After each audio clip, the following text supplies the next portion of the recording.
घेऊन आले, काय बोलणार त्याबद्दल? खरंच खूप अभिमान वाटतो. अंबरनाथची एक सुकन्या आज श्रीलंका या ठिकाणी जाऊन तिने पॉवर लिफ्टिंगमध्ये या खेळामध्ये तिने प्रावीण्य मिळवलं आणि गोल्ड मेडल ती घेऊन आली. आज अंबरनाथकर म्हणून आम्हाला तिचा सार्थ अभिमान वाटतो.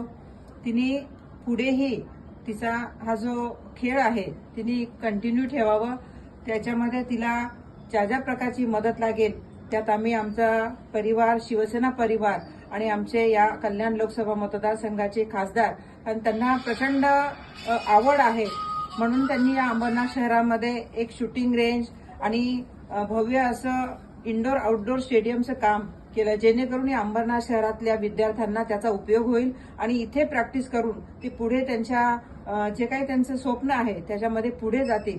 यासाठी आम्ही अंबरनाथकर आणि शिवसेना पक्षाकडून आम्ही सतत असे उपक्रम या शहरात राबवत असतो आणि संस्कृतीला मी खूप खूप शुभेच्छा देते की तिने पुढे देखील असंच आपलं नाव उज्ज्वल करावं, कारण तिने तिच्या कुटुंबासोबतच या अंबरनाथचं नाव देखील उज्ज्वल केलेलं आहे. तिचं मी खूप खूप मनपूर्वक